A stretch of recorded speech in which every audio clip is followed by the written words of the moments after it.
Welcome to show 921, this 27th day of December. I'm Todd Cochran, your host. And you know what comes next? This is the Geek News Central Podcast, bringing the latest tech and science news, coming to you live from beautiful Honolulu, Hawaii. Sponsored in part by GoDaddy.com. Save today at geeknewscentral.com/GoDaddy. Fans, strap yourself in for a great show. Geek News Central, the longest running tech podcast, is ready. It's showtime. Aloha, everyone, and welcome to Geek News Central. Of course, my name is Todd Cochran, and I want to welcome you to the show tonight. Got a great show lined up for you. We're going to have a lot of fun, and it's been a great last couple of days here. Pretty busy, but we'll talk about all that here in a few minutes. But I want to give, again, a warm welcome to all of the Ohana and, of course, all the folks that are brand new to the show. Thanks for being here. Thanks for checking us out. And we also want to encourage you for sure to get over to geeknewscentral.com. And we want you to get subscribed to the show. It's real easy to do. All you got to do is go on the second column of the website. And while you're there, get subscribed to all the shows. This show, which is produced every Monday and Thursday night. The special media events feed, which is right now pretty lively. The new media show, which was pretty cool this past Saturday. We'll talk about that. The Gadget Professor and Robot Underpants, all great shows that you want to subscribe to at Geek News Central. You want to get signed up for the newsletter as well. There's a link on the website for you to do that. Of course, you can reach me real easily via Twitter or via email. geeknews@gmail.com is the place to go for the email. And see if I can press the right button here. I think I just started playing the video again. But at Geek News is the Twitter account, so feel free to drop me a line. You know, we're on Google Plus and Facebook. All that stuff is at geeknewscentral.com as well. So don't stress it. Hey, one thing I want to share tonight is we think we have found a solution. You guys know for a long time now, we've been putting the show notes up at gncsshownotes.com. Angelo, who is my CIO over at Raw Voice, him and I were talking. Of course, we're getting the site prep to switch to a multi-user site. And, you know, I was explaining to him, I said, it really sucks having the show notes over on this other site. I said, it just, kind of messes the feel. People have to go to another site and look for it. But, talked about the reason we had done that. And he, in one afternoon, coded up a plugin for me. It's called the No More plugin. And what it does is there's basically something in WordPress you can do by putting a No More tag in, an attribute. And from that point down, now what's going to happen is we're going to automatically add no follow links to all those links that were causing us trouble. Now, we're not 100% sure if this is going to completely get us out of the basically penalty box by having these long show notes. But basically by telling Google don't follow any of those links, what it really does is they should depreciate them and they shouldn't penalize me for the links. So what we're going to do over the next couple of weeks is we're going to kind of watch the Google traffic real close. But on tonight's show, that's going to be complete show notes on geeknewscentral.com, whereas before, again, it was, being pushed over to GNC show notes. So there's going to be no post at gncshownotes.com tonight for show number 921. Everything will be on geeknewscentral.com, so you don't have to go to a second website. So we're excited about being able to really start really bringing things back into alignment on the on the website like we want to. So this is got my fingers crossed. And if any of you out there are SEO experts, if you think my methodology is sound, let me know. But again, anything that's basically from a point I designate in the page down will have that no follow link. And I think that's going to help us out a lot. Time will tell when we start pushing 4, 5, 10 episodes into the system with the full show notes. We'll watch the Google traffic and see if we are if we're impacted. Of course, this show tonight is sponsored in part by our good friends over at GoDaddy. And, GoDaddy's been here with us since July of 2005. and they bring great deals to basically all of us to use, especially for you. And the codes that they've got this month are really kind of this smorgasbord of codes, lots of discounts, huge discounts, which you can all find at geeknesscentral.com/GoDaddy. But we've got two 50% off codes. One is for a new hosting plan. You get a free domain with each of these, okay? So a 50% off a new hosting plan with a free domain name by using the promo code 50host7. Now you get 50% off 12 months of business website builder for those of you that have a business and looking to get some more powerful tools. And you get a free domain with that as well by using the code 50WSB7. You can get 30% off your order at GoDaddy.com using promo code 30deal3. Now that's, again, 30% off a new order at GoDaddy using the promo code 30deal3. Now there's some other codes on the website at geeknesscentral.com/GoDaddy. But as we ramp up to the Super Bowl's always been pretty good to me from a code standpoint. We've got a little bit of SEO going on the website. So as people watch the GoDaddy commercials, they're going to type in GoDaddy Super Bowl, and oftentimes I'll be in the top 4 or 5 search results. And we'll be working at magic again this year, basically trying to get people to use the codes. And it's, believe me, it helps a lot when we get that big influx like that. It helps to keep the lights on here at GNC. So as you guys are thinking about products that you may want it to be pick up, think about GoDaddy and think about using my promo codes. Share them with your friends, family members, people that you know.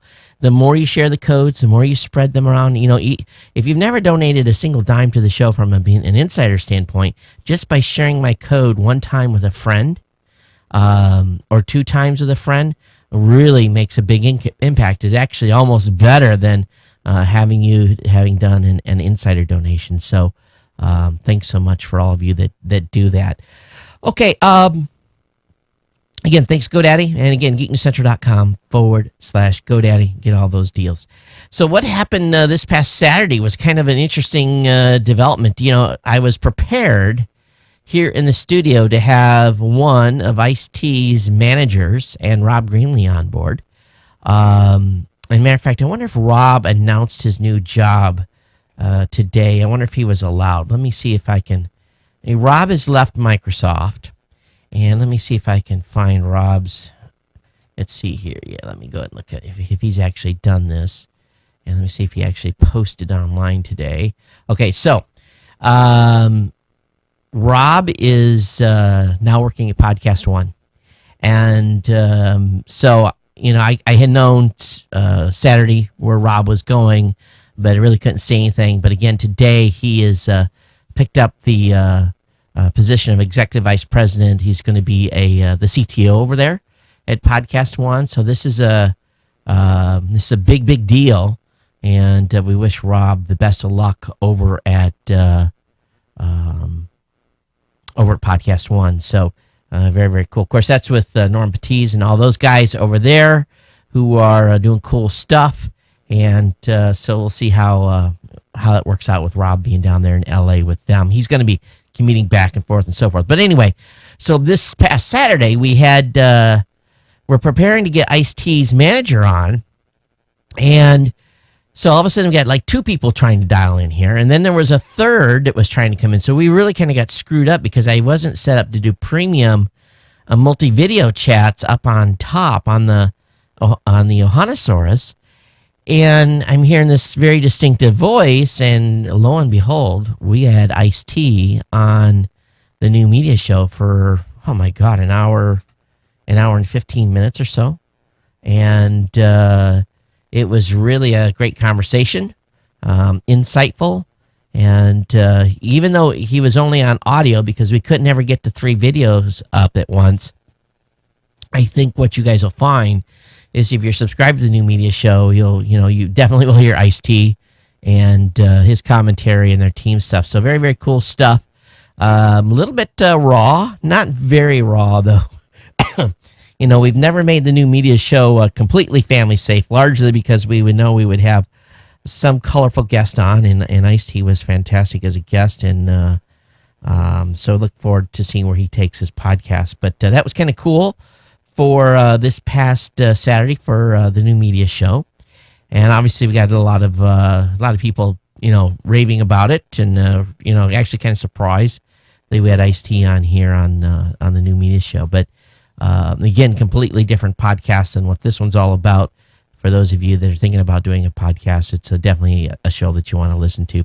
So again, the multi-user stuff continues to press forward, and we're writing some custom plugins and stuff to work with my complete setup. And so that's pretty exciting stuff. But I want to remind you guys that we're still wanting to look forward for folks that want to sponsor a blog post. I had a link up in the show notes last show. If you want to sponsor a blog post, come in at $12.50 as a donation. That'll cover one blog post on the website, and we appreciate it when you do make those contributions. So what I'm going to do now too is I'm going to open up again for the first time in several years. Is that with the change coming to the website, I'm going to start expanding the number of podcasters we have at Geek News Central. And here's kind of my end goal.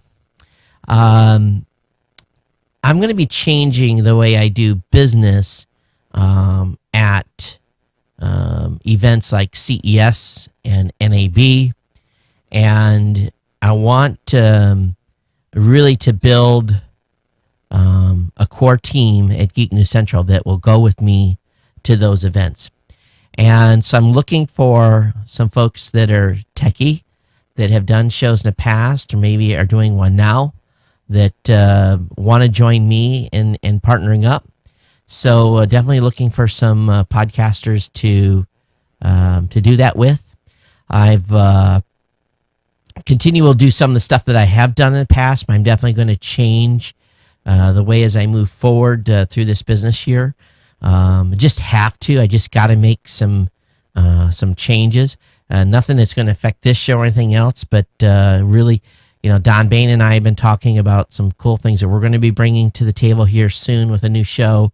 So there's a lot of exciting stuff going on, but really from a business perspective, got to expand, time to grow, and not departing for anything that we're doing with any of our networks and that part of the business. That all is going to continue to flow and be a very successful part, and we'll still pull from that team to go to CES, but definitely want to build a bigger core base here, and looking for shows to basically come underneath the umbrella of the website and work with me on a much closer basis. So if you're a podcaster or you're thinking about doing a tech show, definitely drop me a line, and geeknews@gmail.com, and we'll definitely have a discussion on that.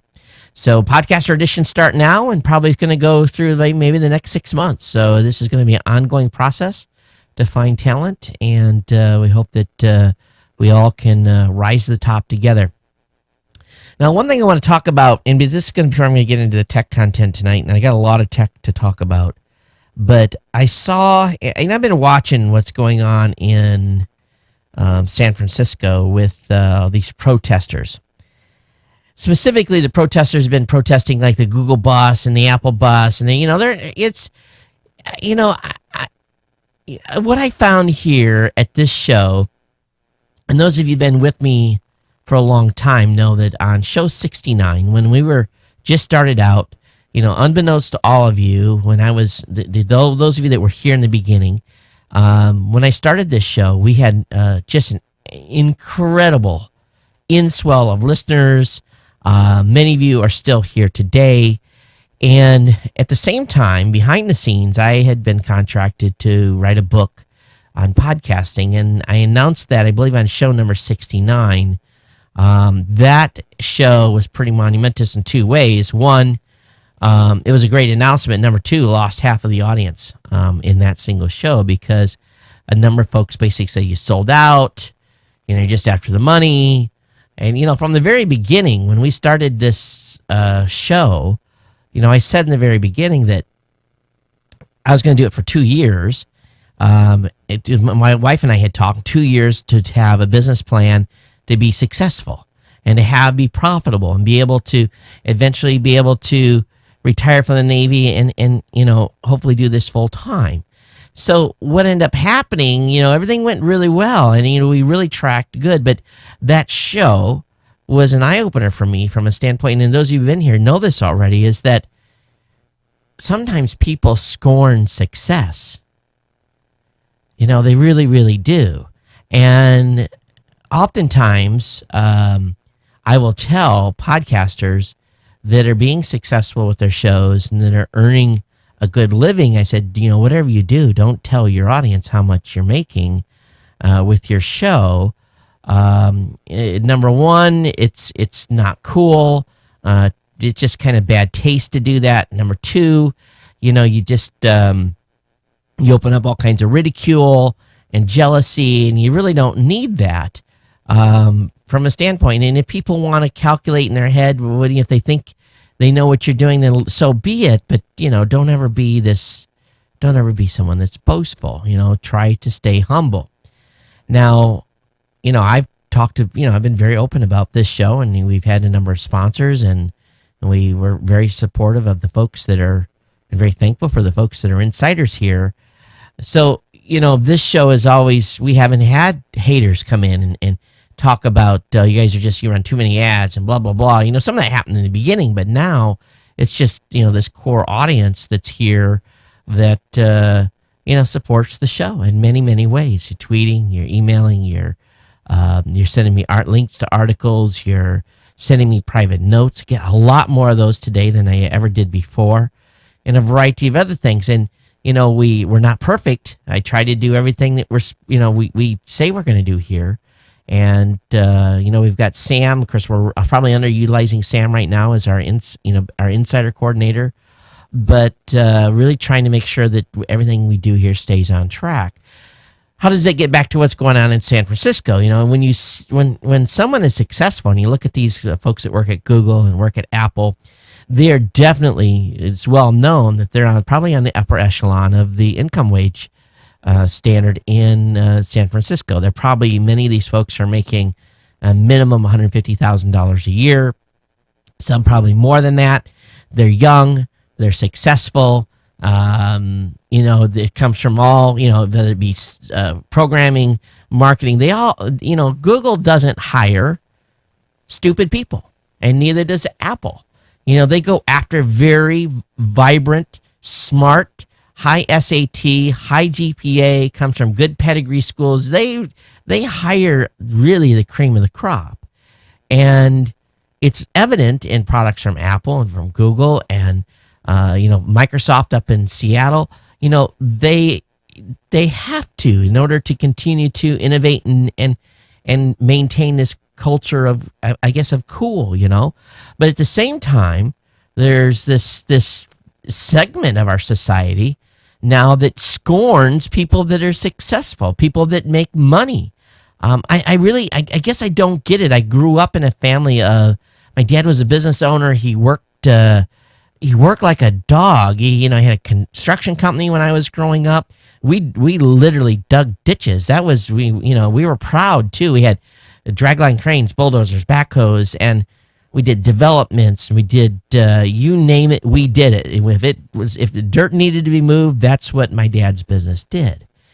And had employees, and my father was always the last one to get paid. The employees got paid first, and it was tough. And my father's, my mom had to work a second time a job because the business was good, but it wasn't that good, right?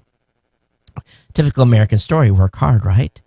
And so now it just seems like so many of these folks, they want everything given to them on a golden platter. They scorn success, and it really drives me crazy. And to be honest with you, at this point in my life, I really cannot be around negativity. I can't be around people that scorn success. It just doesn't, it's not good from a mental standpoint. And I'm not trying to relate what's going on, with me here, but what I'm trying to say is, why are we have this country people that scorn success? I don't get it.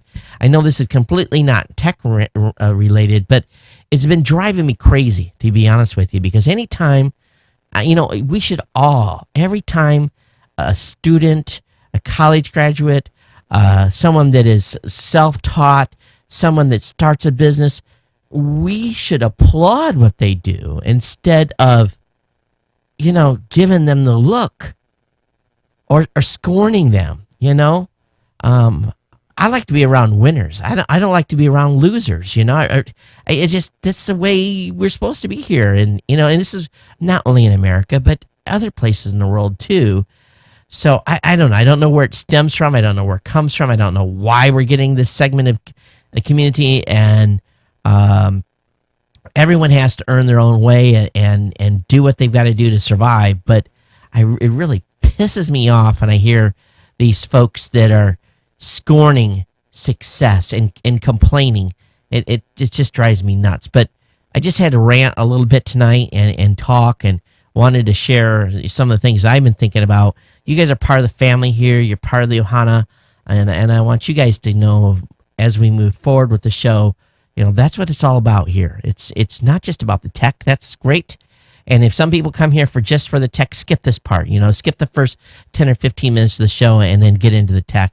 But I always think at this point we need to continue to have this relationship together. And I think it's important. It really is. And the show won't be continued success. We won't make 20 or 25 years with the show without this ongoing relationship. But what do you guys think? Do you guys think that there's this group of, is it just a small segment of society that scorns success, or do we see more of it? Maybe I'm overreacting, but love to hear feedback. geeknews@gmail.com. All right, so let's go ahead and let me switch off and change gears here. And hey, Spitballs, long time no see, my friend. Welcome to the chat room. And let's go ahead and get into the tech here. We got a lot to cover tonight. So, yeah, and someone told me, hey, Todd, hour's perfect. I don't know if I'm going to make an hour tonight because I kind of ranted for about 20 minutes. But congratulations to Apple. We are going to celebrate success. Apple today announced financial results for its fiscal 2014 first quarter at the ended on December 28th. The company posted record quarterly revenue of $57.6 billion and a quarterly net profit of $13.1. But even then, the stockholders are not happy.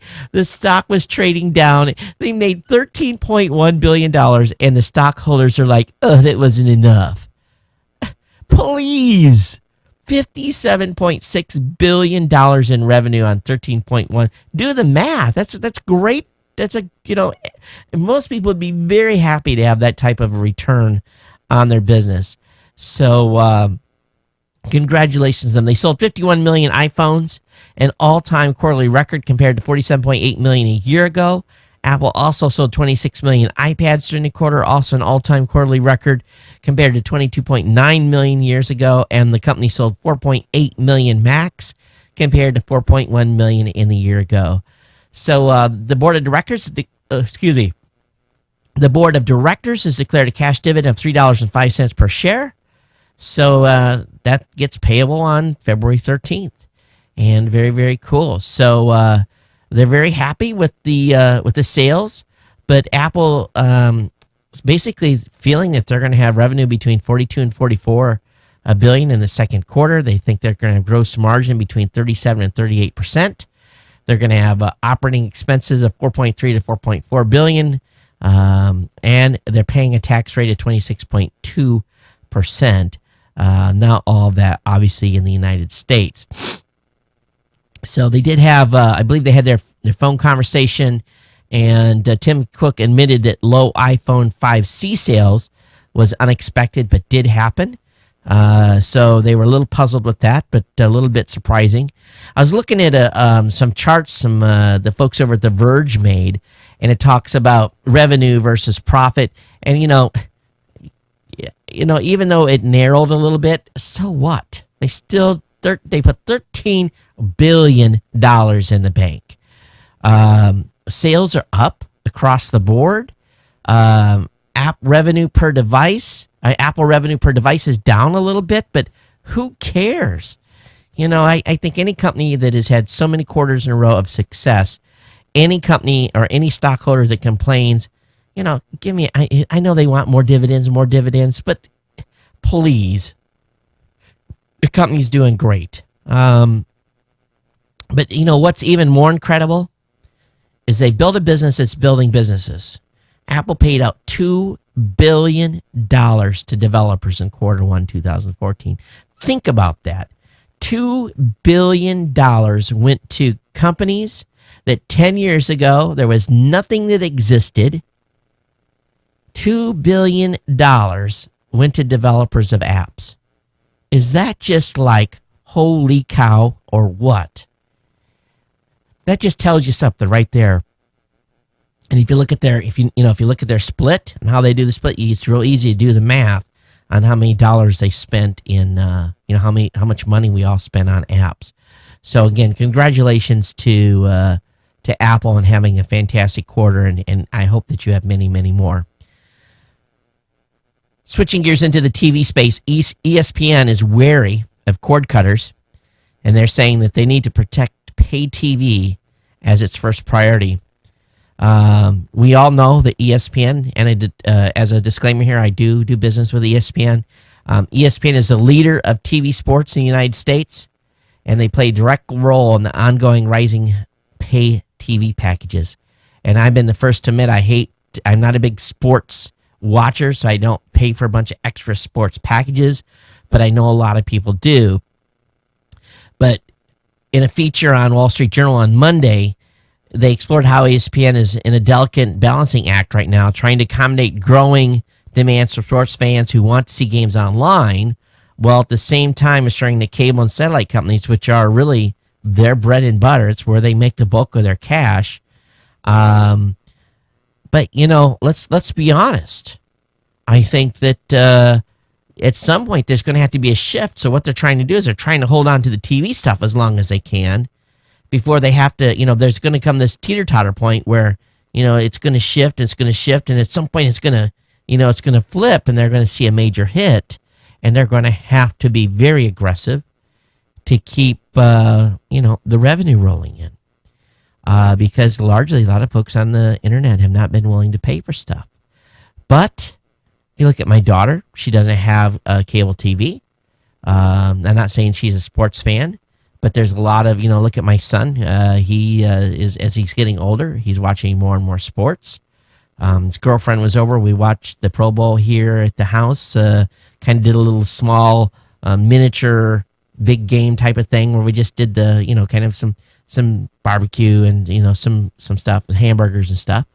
And, but, he's becoming more watching sports. My younger son is, they're watching more sports than I do. So at some point when they leave home, they're going to be part of this generation that's going to be cable cutting, and they're going to want to be able to get ESPN via the internet. And he's probably going to be willing to pay. I've always taught them that it's, if something's good, it's worth paying for and it's worth supporting. So we'll see what happens with ESPN over time. But ESPN is definitely worried about TV, and they're doing everything they can to protect that base. All right, Twitter's added a crop and rotate feature to your photo uploads. Apparently, I think they're doing it automatically. Maybe not. No. You have to actually crop and flip yourself. But very, very cool. They've added that. That's a nice change, nice update to Twitter. Getting into the science and space news, China's moon rover has hit a snag. Basically, they're thinking that the rover is not going to make it through its next lunar cycle. They've experienced a mechanical control issue. And what they try to do is when at a certain point, they have to basically kind of put the rover into a hibernate mode, and they're not able to close the solar panels. So apparently when the solar panels are closed, it helps protect the rover from getting too cold.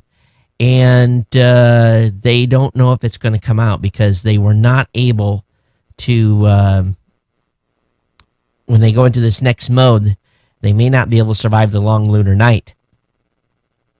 So we'll see what happens here. Of course, a single day on the moon lasts about 28 Earth days, meaning that the lunar daytime is nearly 2 Earth weeks long, and it's a 14-day 14 night cycle. So we'll see what happens when it enters the next night cycle. But they're very, very worried, and they don't think it's going to survive. So we'll see what happens with it. The link will be up at space.com. Another article that is out. Today is the anniversary of Apollo 1. It's a tragic anniversary, and really, on this day in 1967, NASA astronauts Virgil Gus Grissom, Ed White, and Roger Chaffee died in a fire inside of the Apollo 1 spacecraft. And his story is well known, but at this point, it's one of those things that the astronauts had been asking for more and more safety features. So what resulted from this was that there was more safety features put in, exploding bolts, basically ways to get out of the capsule, and a lot of things that the astronauts had been, for a better word, begging for was implemented. And it's terrible. These guys, it was a full oxygen, and there was a spark, and they basically burned alive. It was absolutely horrible, but happened in 1967. Now, sometimes CEOs of companies make comments that just to the average man and woman on the street, you would be like, what is that person saying? And we all know that Bayer is a well-known company, not only for aspirin, but Bayer also produces pharmaceuticals.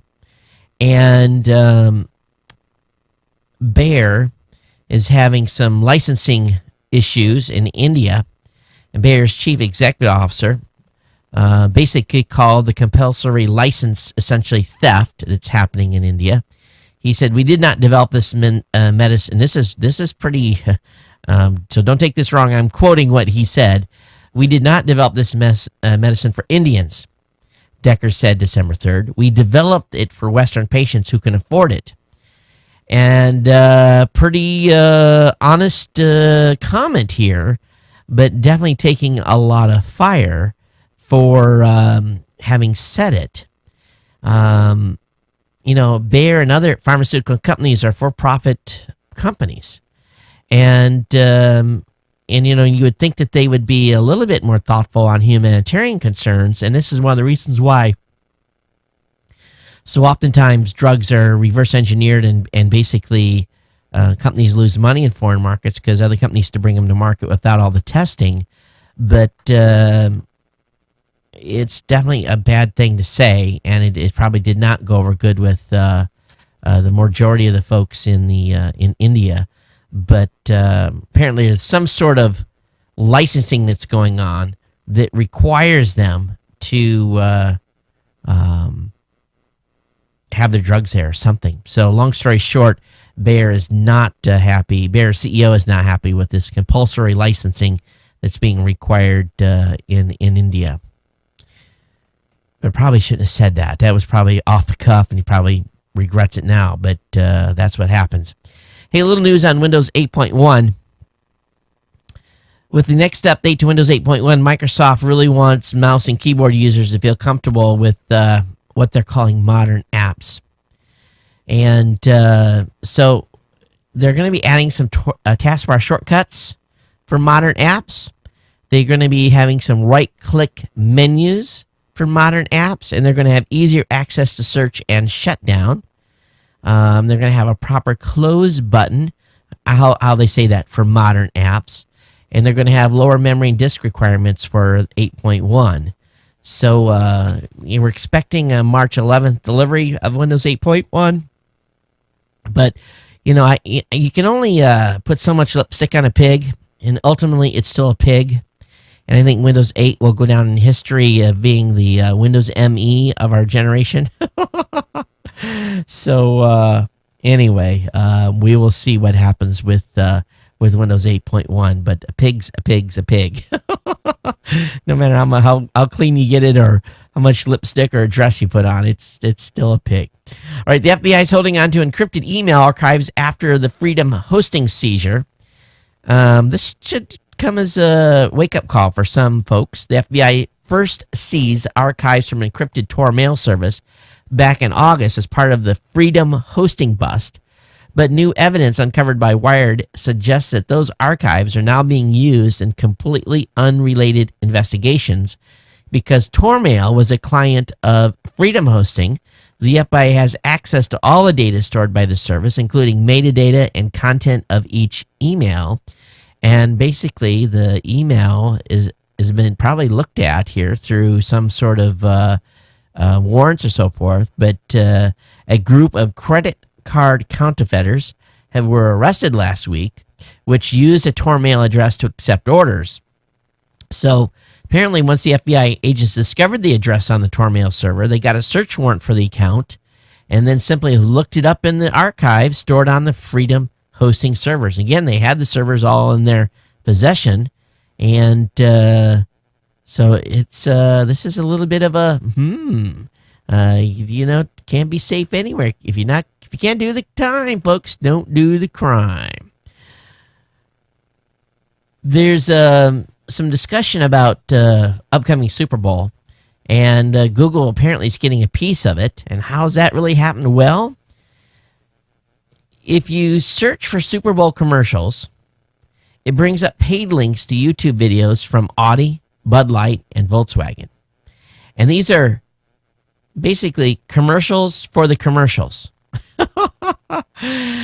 So this is pretty crazy. It's there, these ads, there's a whole strategy in the launch of these ads. Of course, I linked to the GoDaddy Super Bowl, one of the Super Bowl ads, or the pre-Super Bowl ad, and it's very expensive. They spend a lot of money for these advertisements. Last year, viewers of the Super Bowl were 265 million people, and those commercials were very expensive. So they're trying to get everyone prepped for their commercial to watch, and it's a big game here. But the Bloomberg folks are saying, hey, the folks at YouTube are cashing in on all this money being spent to try to make sure people watch or plan on watching the commercial that's played during the Super Bowl. So what do you guys think this year? Who's going to have the best ad? I don't know. The Audi ones have always been good. The Darth Vader one was fantastic. But we will see. We'll see what happens. Hey, Comcast is this is an interesting article on The Verge. Comcast is reportedly wanted to nab millions of customers from Time Warner Cable, and they've apparently done a deal with Charter. Now, Charter is trying to buy Time Warner Cable at this point. And so what Comcast has done is they said, hey, Comcast is close to striking a deal that would basically take a significant number of Time Warner Cable's assets if Charter's buyout attempt goes through. Now, what's going to happen is Charter's buying Time Warner Cable, and when it happens, Comcast is going to get some of the deal. They're going to take a piece of it. And that brings additional cash to Charter in trying to take over Time Warner. Now, what's going to happen is the deal would give Time Warner Cable's New York City, New England, and North Carolina cable assets to Comcast, again, if Charter's purchase of Time Warner Cable goes through. So Time Warner Cable said to have about 3 million subscribers through those markets. Now, that would mean here in Hawaii, I would get stuck on Charter. Now, I would prefer to be a Comcast customer, but we'll see where this leads. This is it's going to be interesting. It hasn't turned completely hostile, but Time Warner Cable's rebuffed Charter 3 times now, and time will tell where this leads. Hey, Quentin Tarantino has sued Gawker Media over apparently a script for some movie. The Hateful Eight was leaked. And this is the Django Unchained director, or follow-on movie. And Quentin Tarantino has basically said, I'm going to sue you guys for $1 million. $1 million seems to be the key for damages recently because Prince, yes, the artist currently known as Prince. What is it now? He was Prince, and he was the artist formerly known as Prince, and he was a symbol, but now he's the artist Prince, or however that works. Still, Purple Rain was one of the absolute, is the most incredible album ever. But long story short, Prince is suing like 300 people or something for $1 million each for basically stealing his music. So Prince is in the suing game now too. So it seems to be that $1 million seems to be the key number right now for folks. Okay. Apparently, old school Wi-Fi is slowing down the internet and venues. The early Wi-Fi standards that opened the world's eyes to wire-free networking are now holding back the newer, faster protocols that followed in their wake, Cisco Systems has said. The IEEE 802.11 standard, now available in numerous versions with speeds up to 6.9 gigs and growing, still requires devices and access points to be compatible with the technology that date to the late 1990s. But those older standards, once popular 802.11b and even slower spec from 1997, aren't nearly as efficient as most Wi-Fi being sold today. So what happens is all this older layered code has to be in there, and oftentimes a device will connect on that older technology before it'll connect on the different B and G and all those other higher 802 classes. So they're saying it's starting to cause issues, and at some point they want to start chopping some of this old stuff out. So we'll tell what happens here, but they are suggesting, or they say they aren't suggesting removal of 802.11 from 802 to 802.11b. Instead, they're proposing changes that allow for 2 certification tracks at the Wi-Fi Alliance. One track would hold on to the slower speeds, while the other would gradually discourage the use of older modes. Because what's happened is they're time sharing all that frequency stuff, and depending on what frequency levels in, if it's the old 802.11 or 802.11b, it takes longer to on a certain channel to transmit that data. Whereas the newer protocols use the same frequencies, but the data is moving much quicker. So we'll see where this leads. But there's definitely some dueling standard stuff going on here that they're trying to eliminate. But good write-up for the geeks out there. Hey, if you check into a hotel, actually, how would you like to go to a hotel and not check in? Just go to your room.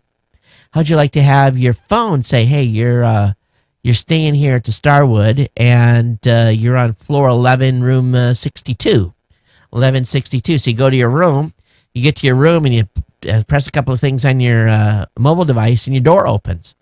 That is what is being proposed and what's being implemented at several Starwood hotels. They're trying out a new lock system that connects via Bluetooth to an iOS or Android app. I wonder what happens if you show up with a Windows phone. Or if you don't have a phone. Do they give you a clicker to get in your door? How does that work? So we all know that millions of existing locks are vulnerable to hackers. We've talked about that here on this show quite a bit. But they've already got an app that you can use, and we'll see what happens here. But we know this is not without risk. Naturally, a wireless online system like this opens itself up for new methods of attack. But we'll see what happens, and some of these technologies are going to be introduced in California and in Silicon Valley and so forth. So we'll see where this leads. Maybe you'll be able to check in without an app. Hey, Dale, welcome to the show. I must admit, I've seen several Teslas here in Hawaii, and you have to stop and admire these works of art. They are absolutely beautiful vehicles. Now, I'm not a type of guy that, when I shop for a vehicle, and I haven't had a lot of new vehicles my entire life, I'm not so focused on the exterior appearance. I'm more of the interior type of guy. I want nice amenities in the vehicle. After all, living in Hawaii, I'm spending 2 to 3 hours a day in my car. I'm stuck in this hellacious traffic we have here. So, long story short, these Teslas are just incredible pieces of art from the outside and inside. They're beautiful. And, they're crazy expensive. You know, you look at the Model S and all these, oh, gosh, you know, someday I'll be making enough money, I'll be able to afford one, but, you know, not now. Not with two kids getting ready to go to college and everything else. But it turns out you can drive across the country in an electric vehicle using only Tesla's supercharger station. Now, it's going to take you a little while. It's going to take you a week exact. John Glennie, a 62-year-old Model S owner, and his 26-year-old daughter left New York earlier this month with the hope that all the supercharger stations they needed to complete the trip would be up and running. They were, and the duo landed in Los Angeles this weekend. Tesla currently has 71 supercharger stations installed throughout the country, while the most direct route from New York to LA would be a little over 40 hours. Based on the placement of the superchargers, it would take nearly 60 hours to make it from coast to coast, not including time it takes to charge each station. John and Jill did it in a week. So let's do the math there, okay? So we can drive coast to coast in 60 hours, 40 hours, excuse me. So if you drive 8 hours a day, when you're doing coast to coast, you know, I've done it in 3. So let's say 4 hours coming from, 5 days coming from New York, 8 hours a day. So it says 60 hours plus the extra charge time. That's if no one's on the charger. You know, it's challenging, but what's going to happen here over time is that Tesla wants to have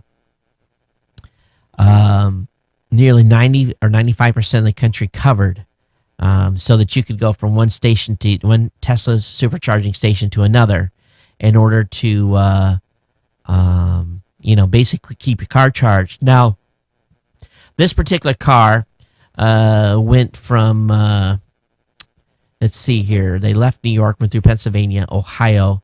Looks like they were in Indiana, Wisconsin, Iowa, South Dakota, Wyoming, Colorado, Albuquerque, New Mexico, Arizona, then into California. Not the most direct route to get to California, but definitely a route. But anyway, you can do it if you've got a Tesla.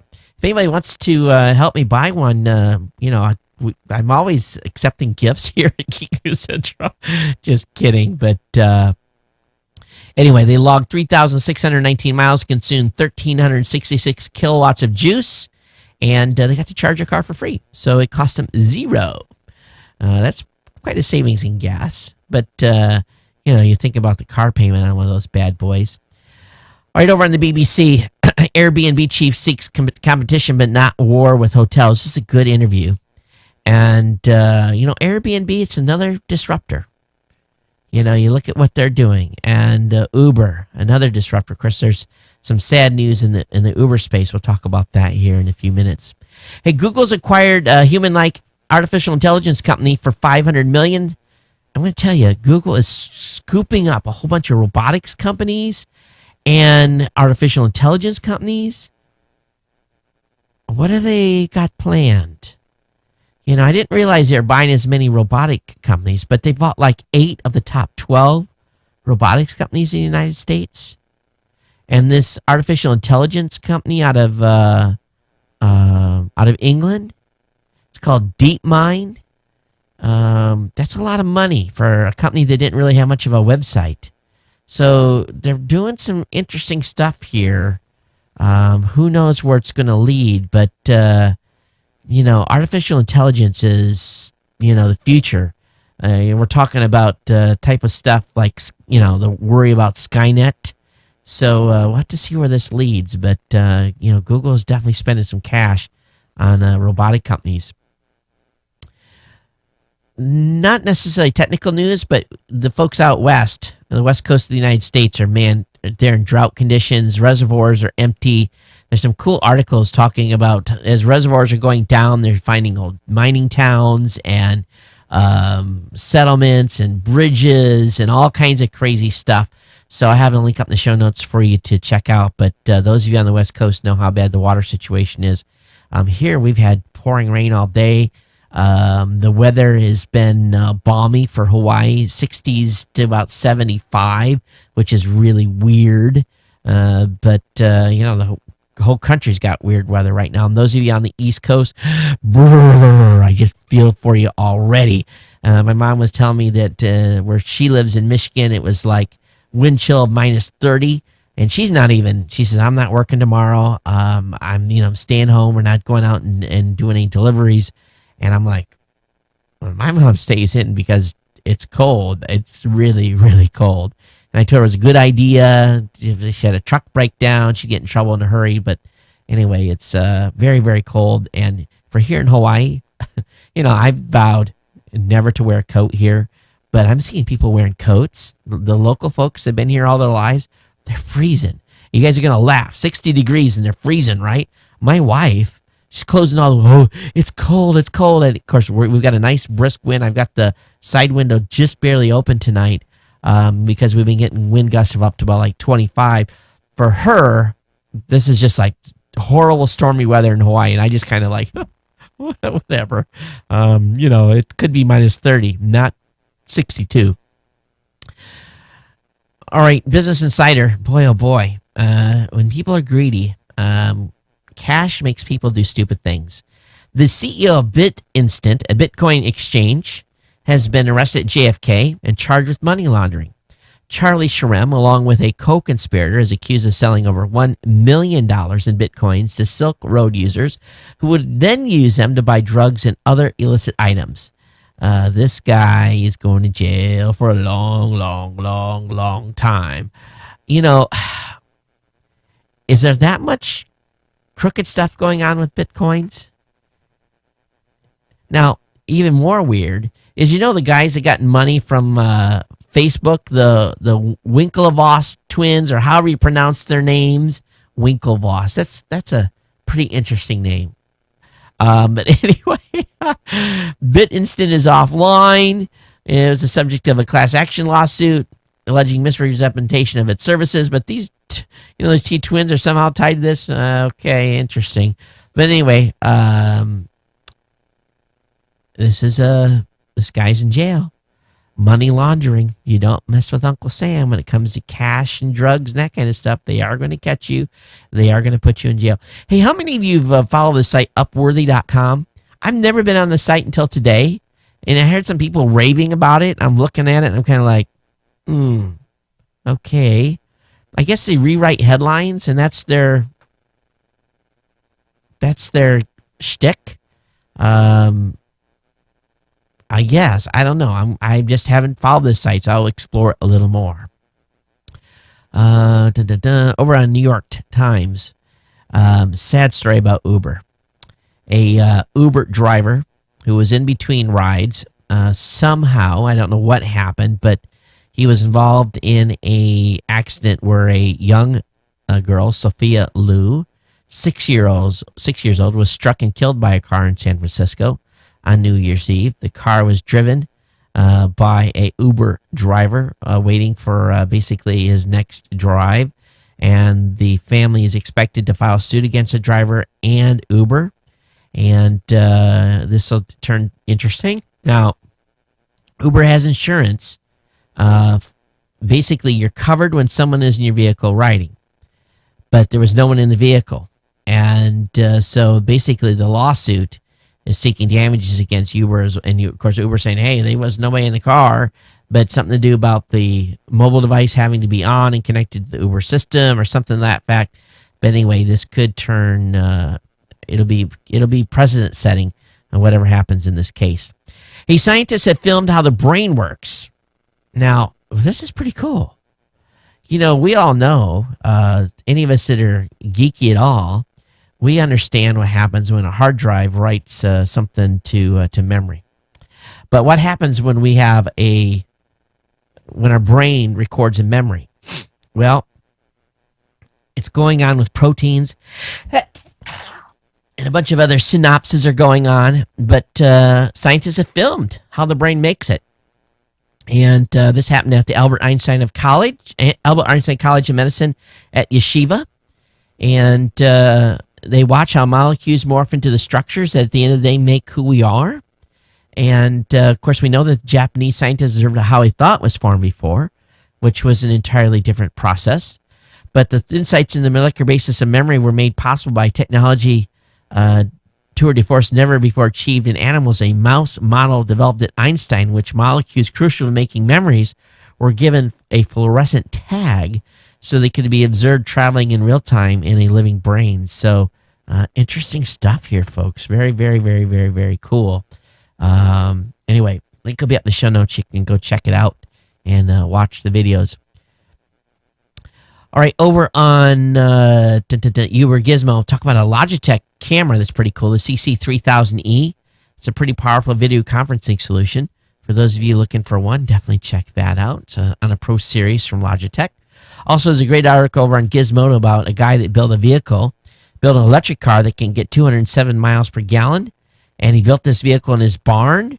So very, very cool. This thing it looks almost like a Batmobile. But I'll let you guys check it out. And so anyway, it's pretty slick what he's done. And the folks over at Gizmodo have several articles on it. All right, Apple execs say the iOS, and OS X will not merge at 10.10. And that's not going to happen. And they took a little bit of a swipe at Windows. They said it's obvious and easy enough to slap a touchscreen on a piece of hardware. But is that a good experience? They said, we believe no. We don't waste time thinking, but it should be one interface. How do you make these operating systems merge together? What a waste of energy that would be. But he added, Schiller said that, but he added that the company definitely tries to smooth out the bumps in the road that makes it difficult for its customers. Basically, they try to smooth it out so it's not difficult for its customers to switch between a Mac and an iOS device. But they're definitely not merging the code at 10.10. But it was a nice little shot at Microsoft. And I think there's two separate animals. I think that's maybe where Microsoft lost its way with Windows 8. They're trying to do too much at one time. Now, on the NSA front, the government has reached a deal with tech firms on data request. The Obama administration agreed Monday to let technology companies make more information public about how often the government monitors internet use, a move that aims to ease public distrust and corporate complaints about snooping. The pact will allow Facebook, Microsoft, Apple, Google, Yahoo, and other technology firms to disclose more aggregate information about the demands they receive. However, the numbers would be released in broad ranges, and the agreement doesn't give the companies new ways to block demands they view as intrusive. So, a little bit of a change here. Now, at the same time, the folks at Apple said that it received less than 250 national security orders in the first half of 2013. So, basically, national security orders, which falls, it fell between 0 and 250. Apple stated it had not received any requests for bulk data collection, mentioning once again that personal conversations over iMessage and FaceTime are encrypted. These echoed statements by CEO Tim Cook this week that it does not provide the government a backdoor to its servers. The other data it can now review includes exact numbers for account information requests by law enforcement. That includes 2,330 accounts specified in requests, which resulted in information disclosed for 747 accounts. All in all, the numbers and ranges support claims by the industry that the amount of data requests is very small. But as we've learned, sometimes these organizations aren't necessarily asking for content. So there's another follow-up article on that on Engadget. I'll have both those up in the show notes. Prince only sued 22 music shares, again, for $1 million each. Another article we're on Engadget. Chrome has been updated for iOS and lets you quickly translate text and save on data too. They got a data crunching algorithm in the new Chrome mobile browser for iOS. So get that downloaded. For those of you that are interested in shipbuilding, there's a cruise ship that gets cut in half and remade 99 feet longer. They got a time-lapse video on this. It's pretty cool. I'll have a link up in the show notes on that. Over on the register, this is weird. Never saw an ad like that. Big, huge, weird pop-up. For those of you down in Australia, apparently the Australian government rebuilt a bunch of their websites, and the particular website, medicare.gov.au, which was normally the landing page for the Medicare site in Australia, is now forbidden. And what's happened is they launched this new site without putting in all the redirects. this is something that we're planning here at Geek News Central. When I basically have to go in and split this baby up and take the new media show and break it out, and when I have to take the Gadget Professor and put it on its own domain and so forth, we've got to write redirects for all of any URLs that change so that those old links still work. We don't want to lose traffic because we didn't redirect the content to the new URL. Many times the URLs will be the same, but not all. So we're definitely going to have to work that very carefully, and it's going to take some mapping, and for me it'd be a lot of cut and pasting and searching and database melding to get the original links to the new links, or the old links to the new links. And if you miss one, it can really impact you. So this is an issue that's going on in Australia right now, and they're paying the price for not getting that mapping done. That's just, that's 101 stuff for folks that are doing websites.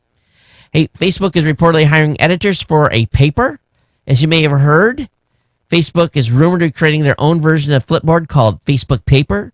It basically pushes news to your feed, but unlike Newsfeed, where it relies on a algorithm to determine what sort of news you might be interested in, what you may want to read, Facebook Paper will use actual human beings to help curate news and deliver content. So if you like to do that kind of stuff, Facebook is hiring. PlayStation 4 and the Xbox One are definitely going head-to-head, but some think that the PlayStation 4 may have longer legs than the Xbox One, largely because the PlayStation 4 is more upgradable. So there's a discussion going on of who's going to win. I think it's going to boil down to experience, and the hardcore folks will have two. My family, we're still on PlayStation 3 and Xbox 360. All right, speaking of the NSA,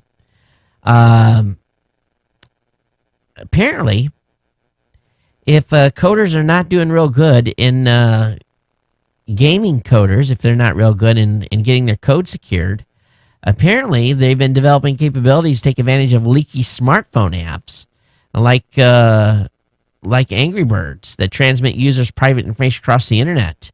So anyway, it's a little article on the Guardian. So now they're going to monitor you when you're playing Angry Birds.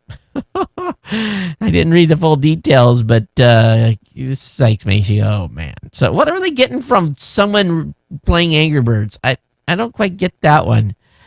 Over in ZDNet, Microsoft Office web apps to be renamed Office Online. That's a rumor, so we'll see what happens with that. The Russians have been hiring shamans to make sure the Winter Olympics have snow. So they're a little bit worried about snow. So they're going to be, basically calling in Siberian spiritual guides, be conducting a special ceremony to ensure that the typical sunny resort somehow brings snow in time for the games.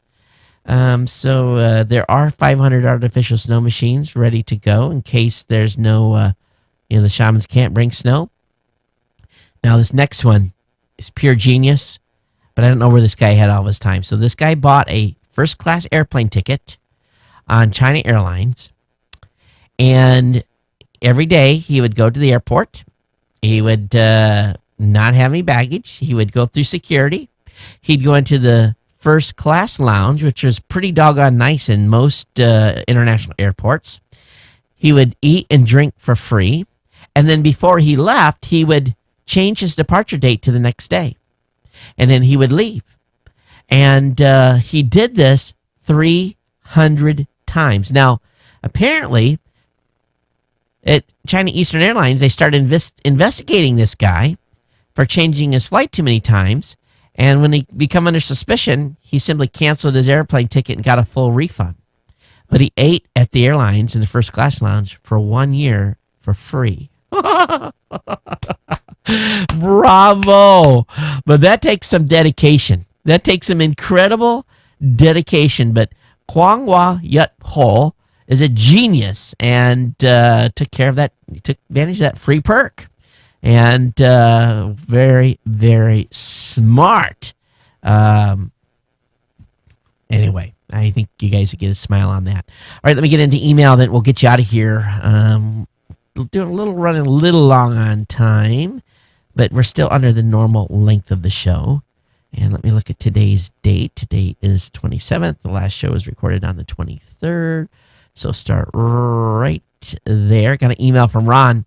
He said, hey, you asked opinions on show length. I find the sweet spot to be just under an hour so I can fit it between TV shows. Ron, we're a little over. Got an email from Ross. He says, hey, Todd, just finished listening to your podcast about, and you mentioned the Russian ship that filled with hungry rats and ready to come crashing ashore in the UK or Ireland. If you'd actually read further down, it does say there's been no contact with the ship since March of last year. That was March of, okay, that makes sense. The article also mentioned it was anchored off St. John's. That is also incorrect. The ship was tied up alongside the waterfront for 2 years and was becoming an eyesore. The ship was disinfected before it was sold to a company that was towing it to sea and headed to the Dominican Republic. When the line broke, Transport Canada hired a ship and tried to tow it, and they towed it out to international waters away from the oil platforms and around Newfoundland and cut it free. The tugboat the company sent wasn't fit for sea, and Transport Canada made them fix the boat before they would let it leave. The joke was, we got rid of one eyesore, and now we have another. So he says, Todd, it's sad that you had mentioned the story, especially from Gawker, when all you had to do is search Google and find the truth. Hey, here's what happens, Ross. I am going through tons of articles, and sometimes you have only so much time to review an article. It looked like it was picked up and all over the place that day. So that's what happens. He says, I hope you don't start getting your stories from the National Enquirer. Here's a link from the Toronto Star. Doesn't make sense that we'd allow a ship infested with rats to leave our country and that another country would actually allow it to enter their country. I've also included a link to the photo I took that shows it was tied up along the waterfront. Thanks, for Ross, for squaring me away. And of course, Ross is a longtime listener in St. John's, Newfoundland, and a longtime fan. Thanks for being here. And I'll watch. I'll try to be careful. But sometimes you just see that, and like I said, it was all over the place. It just wasn't on Gawker. There was other places too that covered it that day, but I'll watch out for it. Jeff sent me a bunch of links. He said, hey, Todd, here's some links. Google Nexus discontinued for next year, maybe. There's a report on that. Actually, I covered this. The PS4 console may be winning the war on consoles. He sent me a link to the Samsung ZEQ photo leak and Android rival Tizen coming soon. And he sent me a link on net neutrality regulations. ISP may be made common carriers. And I think the FCC has got an opportunity here. We'll see if they make Comcast, Time Warner, and all those, cable companies common carriers. They're going to fight it tooth and nail, but we'll see what happens. But Jeff, thanks for sending me 4 great links. They'll be up in the listener links tonight. Hey, as you guys, just don't forget here, I've got an email address. It's geeknews@gmail.com. Feel free to email your comments, thoughts, and definitely, just like Ross did, kick me in the butt. And we're happy to take all comments, positive, negative, whatever it may be, or clarifications. It's always good. So geeknews@gmail.com. Follow me on Twitter. Of course, you can get a link to our Facebook or Google Plus page in the show notes tonight at geeknewscentral.com. So I want to thank you all for being here. Definitely think about our sponsor, GoDaddy. And of course, on the website, we've got a Dropcam and Gazelle link. And if you need to get some cash, Gazelle's a great way to cash in, and Dropcam's a great way to get a live HD streaming camera for your home or business. And we definitely want to thank all the insiders out there. We've had some insiders actually increase their monthly donation. And bravo, thank you so much for that. It's appreciated. Had a couple of people went from 2 to 10, and I appreciate when you guys do that. That really helps the show out a lot. And but we're gonna get Sam busy and start doing something special for the insiders. Haven't quite figured out exactly what we're gonna do. Always looking for insights on that from the insiders as well. What would you like to hear? So definitely drop me an email. All right, everyone, we'll see you on Thursday. And it's been great being here with you this show. Till next time, take care. We'll see you. Aloha.